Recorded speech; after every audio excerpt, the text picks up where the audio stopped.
Kushtia police লাইন্সে জেলা পুলিশের মাসিক কল্যাণ ও অপরাধ সভা অনুষ্ঠিত। মোহাম্মদ আব্দুল আলিম, কুষ্টিয়া জেলা প্রতিনিধি।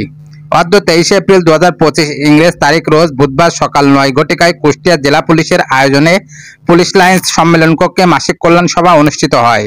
উক্ত কল্যাণ সভায় প্রধান অতিথি হিসেবে উপস্থিত ছিলেন জনাব মোহাম্মদ মিজানুর রহমান, সুযোগ্য পুলিশ সুপার, কুষ্টিয়া। প্রধান অতিথি মহোদয় কল্যাণ সভায় উপস্থিত সকলের উদ্দেশ্যে বিভিন্ন দিক নির্দেশনামূলক বক্তব্য প্রদান করেন। কল্যাণ সভায় বিগত মাসের কল্যাণ সভায় প্রস্তাবিত কল্যাণমূলক প্রস্তাব সমূহ অনুমোদন ক্রমে বাস্তবায়ন করা হয় এবং একই সাথে জেলা পুলিশের সকল থানা, ফাঁড়ি সহ অন্যান্য ইউনিটে কর্মরত পুলিশ সদস্যদের বিভিন্ন সমস্যা ও তার সমাধান এবং পুলিশের বিভিন্ন কর্মপরিকল্পনা নিয়ে আলোচনা করা হয়। এ সময় পুলিশ সুপার মার্চ 2025 ইংরেজ মাসের প্রশংসনীয় কাজের স্বীকৃতি স্বরূপ 3টি ক্যাটাগরিতে শ্রেষ্ঠ এসআই, শ্রেষ্ঠ সার্জেন্ট, শ্রেষ্ঠ এএসআই, সেরা ওয়ারেন্ট তামিলকারী অফিসার, চৌকস কনস্টেবলগণকে পুরস্কার প্রদান করেন।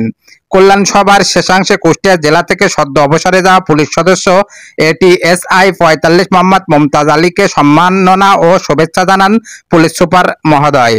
কল্যাণ সভা শেষে বেলা 12 ঘটিকায় কুষ্টিয়া জেলা পুলিশ সুপারের কার্যালয় সম্মেলন কক্ষে অতিরিক্ত পুলিশ সুপার সদর সার্কেল জনাব প্রণব কুমার সরকারের সঞ্চালনায় মাসিক অপরাধ পর্যালোচনা সভা অনুষ্ঠিত হয়। অপরাধ পর্যালোচনা সভায় সভাপতিত্ব করেন জনাব মোহাম্মদ মিজানুর রহমান, পুলিশ সুপার, কুষ্টিয়া। অপরাধ পর্যালোচনা সভায় জেলার সার্বিক আইন শৃঙ্খলা ও পরিস্থিতি সমুন্নত রাখা ও অপরাধ নিয়ন্ত্রণে বিভিন্ন কার্যকরী পদক্ষেপ গ্রহণ, গ্রেপ্তারি পরোয়ানা তামিল, মুলতবি মামলা ও স্পর্শকাতর মামলা সমূহের অগ্রগতি ও জেলার গোয়েন্দা কার্যক্রম বৃদ্ধি সহ বিভিন্ন বিষয়ে গুরুত্বপূর্ণ আলোচনা করা হয়।